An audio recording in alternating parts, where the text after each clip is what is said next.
No one remembered how Naira Ven arrived on Ithar's moon, only that she came alone, shrouded in silence.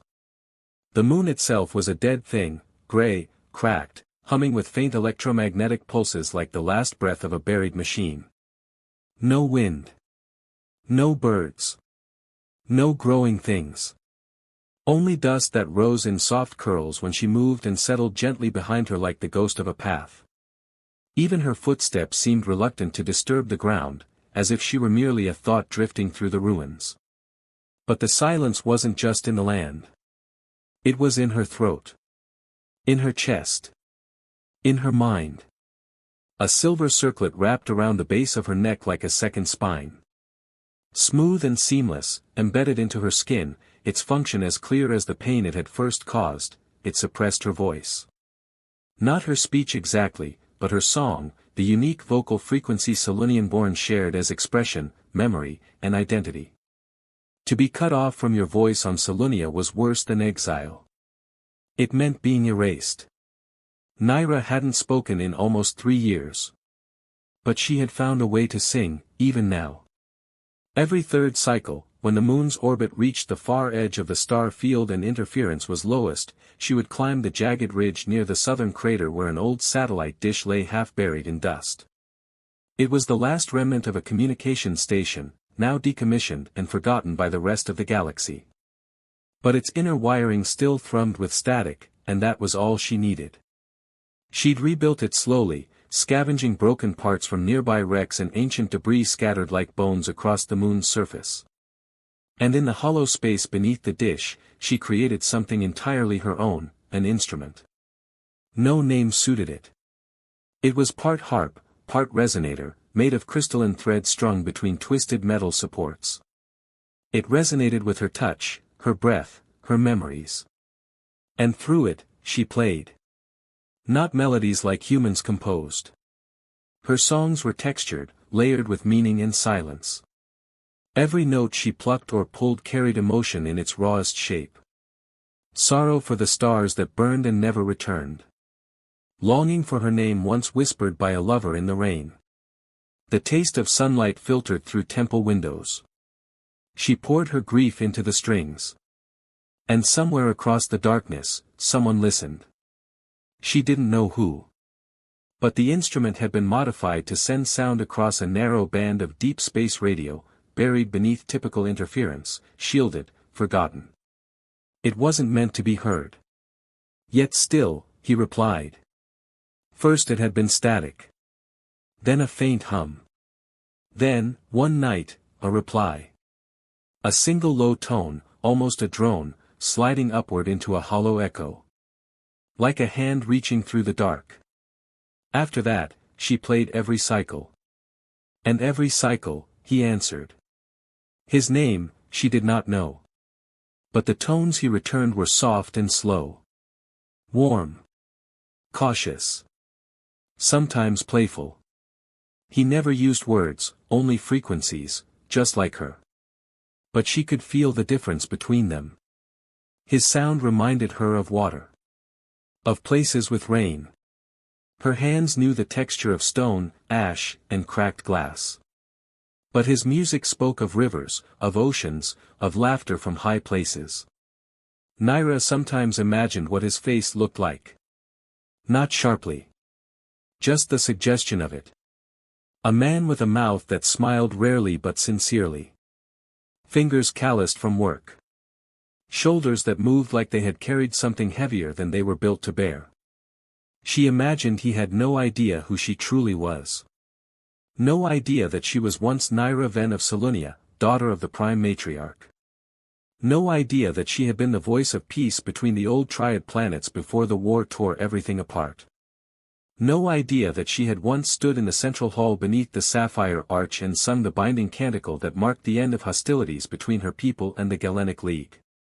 No idea that weeks later, she had been framed for treason. For betraying the very accord she had helped to build. And no one had doubted it. Her accuser had been a council elder, revered and trusted. The evidence, a set of fabricated transmissions, had been too perfect. Even her mother had looked at her with quiet disbelief. And then, the sentence, voice shackled, memory burned, and exiled to the uninhabited moon of Ithar. She hadn't fought it. Not once. What was there to say, when no one would hear? Only one thing remained of her past, a tiny cube tucked inside her robe's inner seam. A hollow memory, its contents corrupted and unusable. It blinked a faint blue when she touched it, like it still remembered her. She hadn't activated it in months. That night, her fingers moved slower over the strings. The air had turned brittle, ion storms were brewing beyond the moon's atmosphere, and the dish vibrated with tension. Each note she played had to be steadied by breath and focus, or else the string would shudder off pitch. But she didn't stop. She played a song of forgotten names. A song of what it felt like to once be believed. At the end, she pressed her fingers to the transmission pad, held it steady, and waited. 1 minute passed. Then 5. 10. She began to think the storm had drowned the signal. Then, softly, his reply arrived. But this time, it was different. No gentle hum. No ambient tones. Instead, chords. Complex and deliberate. A sequence of intervals that echoed the melody she had just sent, but changed it. Colored it. Made it new. It was the first true musical reply he had ever given her. A conversation. Her chest tightened. She pressed her hands to the instrument again, heart pounding, and began to play, not a song this time, but a phrase. 3 long notes followed by 2 short ones. A Solunian motif that once meant "Who are you?" when sung. Seconds passed. His reply came back. Same motif, but inverted, "I am listening." Her hands trembled. She didn't know how long they played. An hour?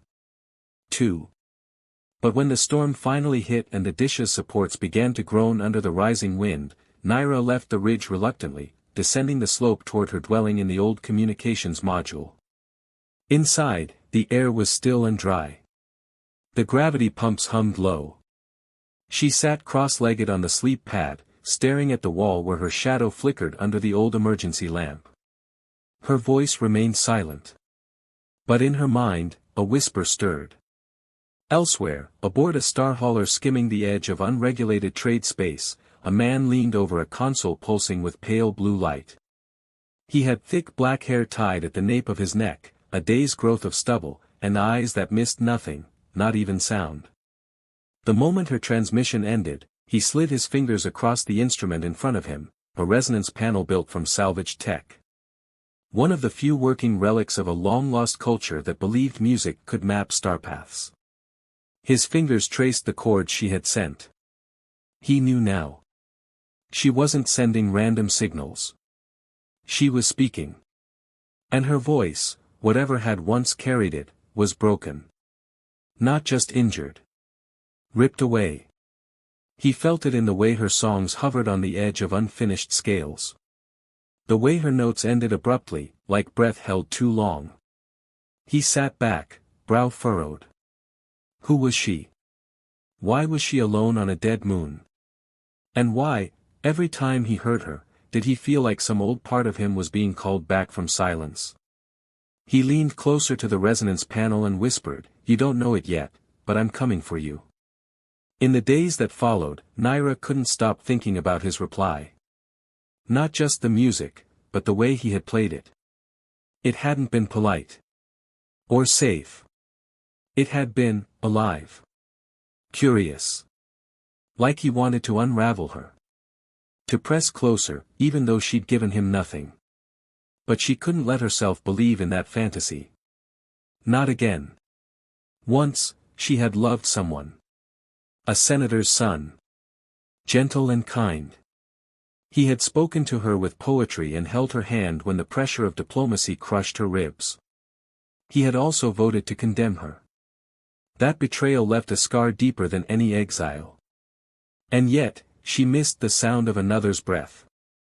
The quiet laughter in conversation. The space between two people that fills with something sacred and wordless. She missed being seen. Was it possible that someone, across stars and systems, had seen her anyway?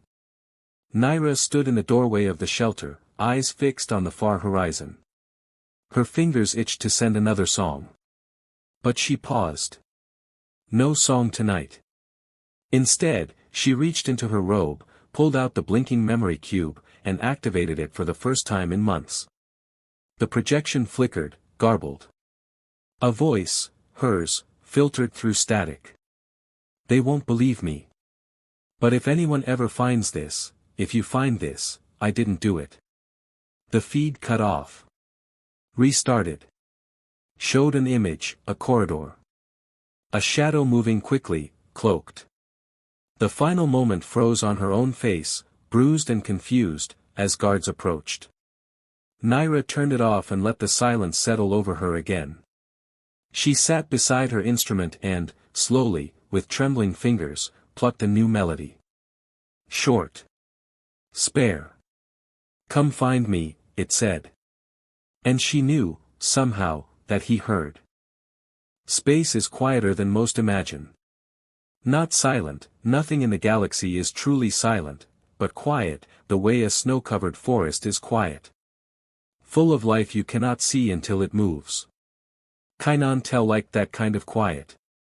Not the absolute void, but the watchful hush. It reminded him of the inside of a symphony hall right before the first note. His ship, the Waveborn, drifted along the gravity edge of the Banished system, a place few ships dared linger. The stars here were erratic, younger than they should have been, pulsing like living hearts that never found their rhythm. Trade vessels avoided them. Smugglers liked them. And Kainan.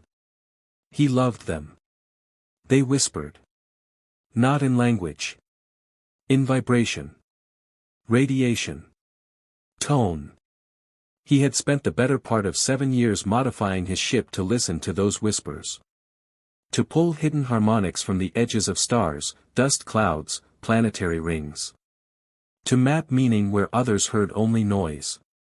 And it was here, amid the soundless symphony of dying stars, that he first heard her.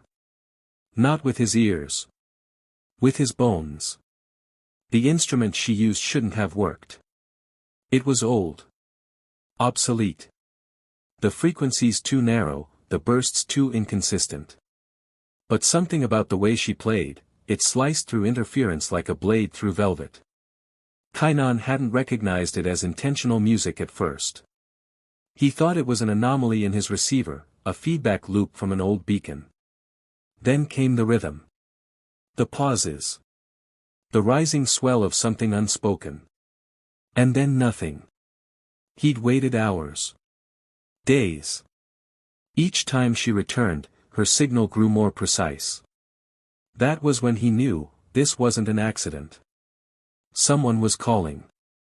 And now, after nearly a full cycle of listening, answering, and learning her language, he had a destination. A moon.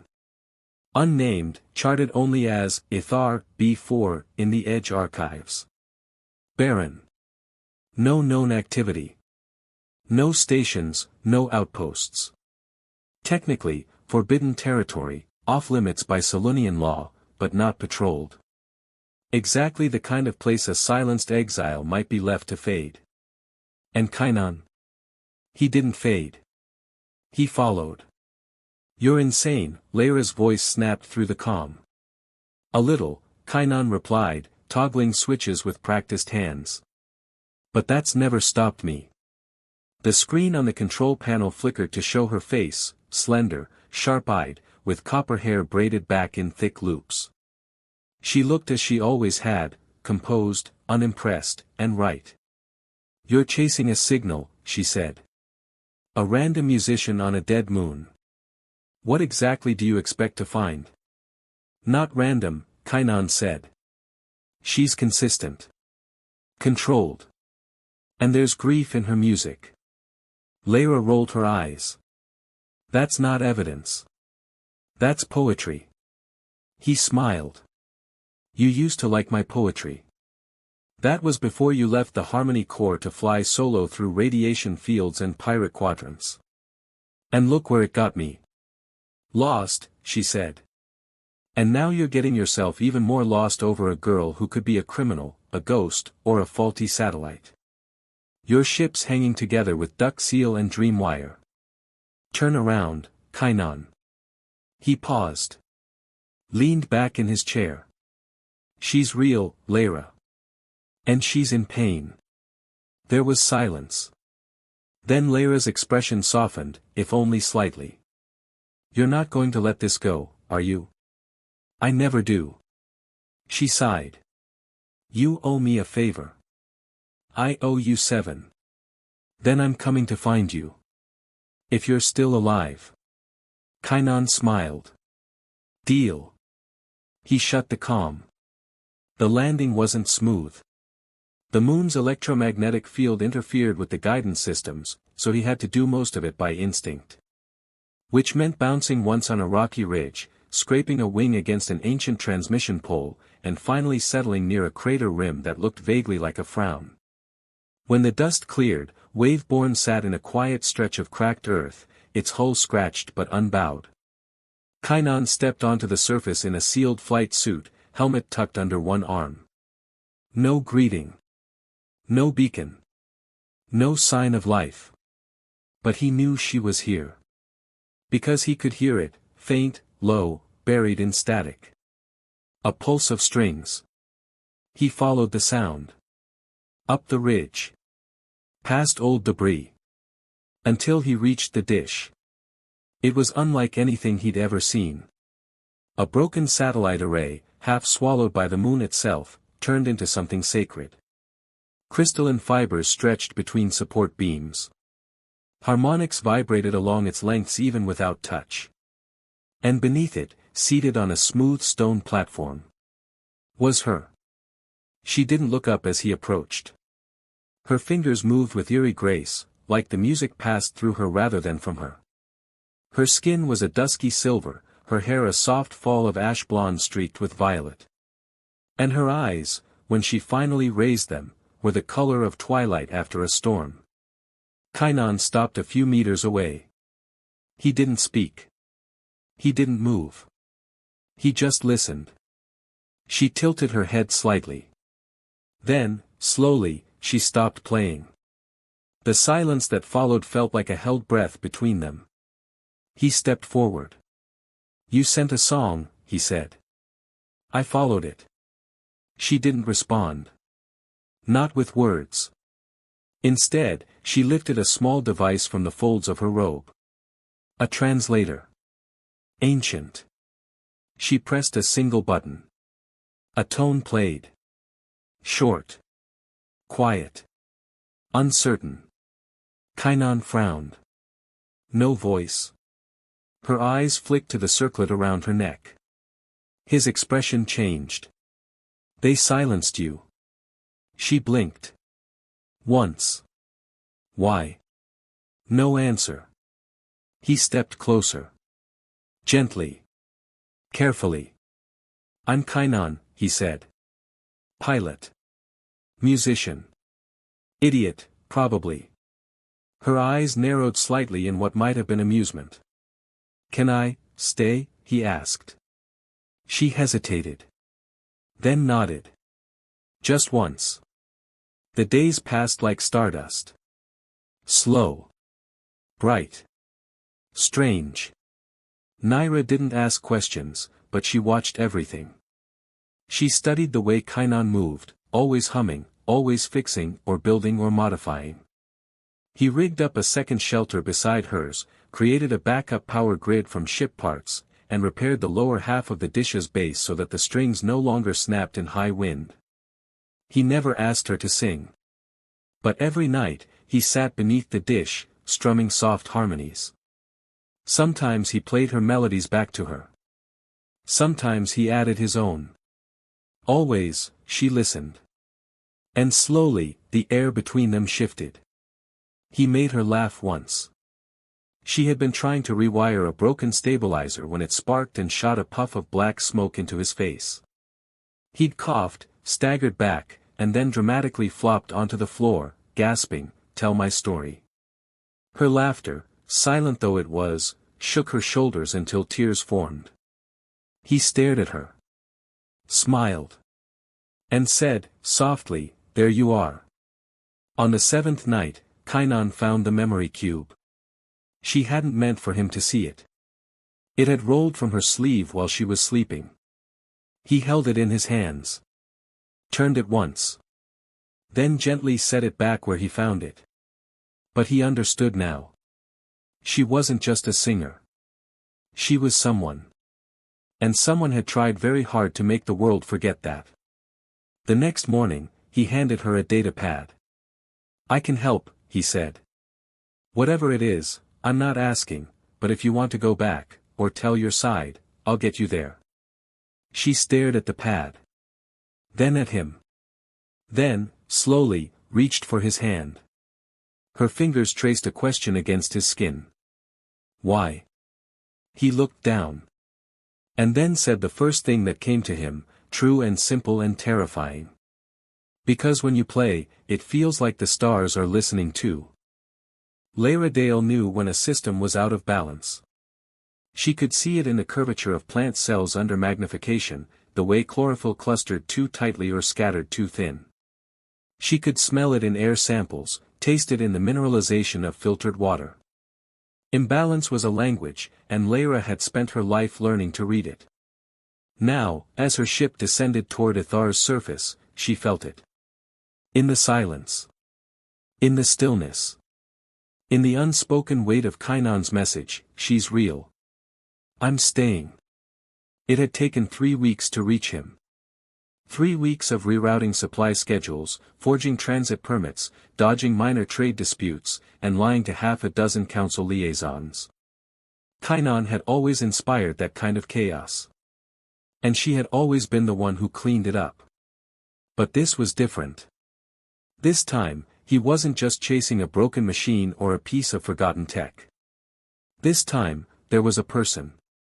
She landed quietly, dust rising in soft spirals around the stabilizers. The moment she stepped onto the surface, her boots whispered against dry sediment, and the air tasted of iron and ozone, storm traces. Faint but recent. Not far from her ship, she saw them, 2 dwellings, low to the ground, half fused with salvaged satellite parts. Beside them stood a dish, massive, elegant in its ruin, strung with crystal filaments like the veins of a breathing organism. And beneath the dish, Kainan and her. Lyra slowed her steps. They were playing. Not just music. Not just sound. Something more. They sat across from one another, surrounded by low-humming consoles and loose wiring. Kainan plucked at a handheld stringboard, and the woman, tall, quiet, silver-braided, pressed her fingers to the instrument that must have carried across galaxies. Lyra watched the exchange for a full minute. The woman never spoke. But the silence between them throbbed with a kind of gravity that Lyra hadn't felt in years. A gravity she remembered. A gravity she had once held. Kainan looked up first. His smile faltered the moment he saw Lyra, then shifted into something uncertain. "You came," he said. "You said you'd lost your mind," Lyra replied. "I came to collect the pieces." He laughed, but it was softer than usual. Cautious. The woman, Lyra still didn't know her name, stood slowly. She offered a faint nod. "This is Lyra Dale," Kainan said. "Biologist. Traveler. One of the sharpest people I've ever met." Lyra nodded back, eyes cool. "And this," Kainan continued, turning to the silent woman, "is, well, I still don't know what to call her." A quiet look passed between them. Then the woman raised her hand and drew a small symbol in the dust between them. "Naira." "Naira," Kainan echoed. "She can't speak." "Not conventionally." Lyra studied her more closely. The circlet on Naira's neck wasn't decorative. It was Selunian. Her heart skipped. "That's a voice collar," she said. Kainan nodded. "You know what that means, right?" Lyra's voice dropped. "That's not just exile. That's judicial erasure." Those collars are only used on political prisoners, or traitors. Naira didn't flinch. Kainan didn't look away. I know, he said. Lyra folded her arms. And you didn't think to mention that before inviting me down to this moon? I didn't know when I called you. I just knew, she was alone. And brilliant. And broken. Naira moved then. Without drama or defense, she stepped forward and placed a small cube into Lyra's hand. A hollow memory. Cracked, blinking blue. Lyra turned it over. It pulsed once. Then projected a single, distorted image, a corridor. A woman surrounded by guards. Fear. Silence. Betrayal. She recognized the symbols etched into the corridor walls. That's Selunia's tribunal hall, she whispered. The cube flickered out. Naira stood still. Unapologetic. Unafraid. Lyra felt the bottom of something in her shift. You were a diplomat, she said. One of the peace signers. Naira nodded. And they silenced you. Another nod. Why? Naira stepped back. Tapped a panel. Soft tones played, notes layered into a message. Kainan translated instinctively. She was framed. By someone on the council. Lyra didn't speak for a long time. Then she said, quietly, I want to believe you. Naira simply looked at her, eyes clear. She wasn't pleading. Wasn't justifying. Only waiting. Lyra sighed. Okay. Show me what you've been working on. The next days fell into a strange rhythm. Lyra had never worked with someone like Naira. The woman didn't speak, but everything about her communicated, through gestures, glances, pressure on a string, the tone of her music. Lyra learned quickly to read her without needing interpretation. Together, they mapped the electromagnetic web of the moon's crust. They filtered subaural frequencies from decaying satellites. They traced how Naira's compositions interacted with signal fields, altering static, bending light, creating something Lyra could only describe as responsive terrain. Her music, Kainan said one evening as they reviewed data, isn't just sound. It's architecture. It shapes the space around her. Lyra nodded. It makes the silence softer. Like even the air wants to hold its breath to listen. Kainan smiled. You hear it too. Lyra hesitated. Then looked away. She's not what I expected, she admitted. I didn't expect her either. And yet here you are. Kainan leaned back. His gaze drifted toward Naira, who was tuning a new filament. I've felt broken for a long time, he said. Running from places that disappointed me. From people who stopped believing. But when she plays. He paused. I remember why I stayed in the Harmony Corps. Even for just a while. Why I thought music could heal systems. Lyra looked at him. And smiled, small, sad. I used to think that too. It happened 2 days later. Lyra had taken a solo walk along the ridge, collecting samples. When she returned, she noticed something strange. Her ship's console was active. A flagged transmission. From the Selunian Council. Encrypted, but sent on a public band. She opened it. The message was short. To Agent Dale. If subject Naira Ven is with you, do not engage further. Her presence is dangerous. Extraction agents have been dispatched. Do not interfere. Lyra stared at the message. 1,000 instincts warred inside her, protocol, ethics, friendship, fear. But only one truth held. She didn't believe them. Not anymore. That night, she sat with Naira beneath the stars. I got a message, Lyra said softly. Naira tilted her head. They know you're alive. They're coming. Naira didn't flinch. I should turn you in, Lyra continued. I should let them take you back. She met Naira's gaze. But I won't. Naira blinked. Slow. Grateful. Not just because I believe you, Lara said, but because I think your voice, your real one, has power. Kainan appeared beside them, holding a stringboard. Then we need to move, he said. Get her off this moon before they reach us.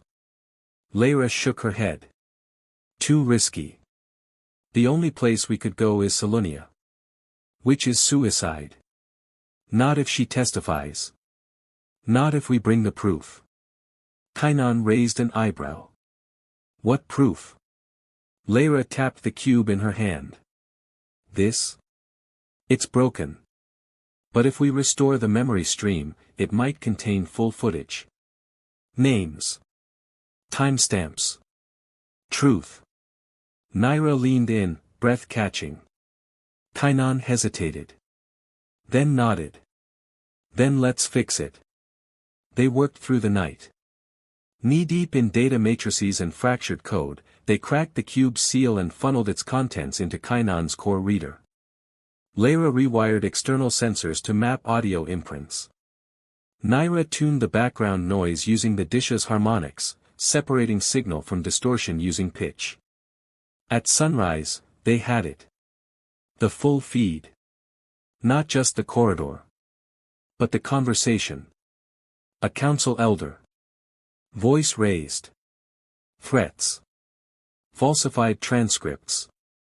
Plans to exile Naira and claim her position. They buried this, Lara whispered. They destroyed the record and burned the backups.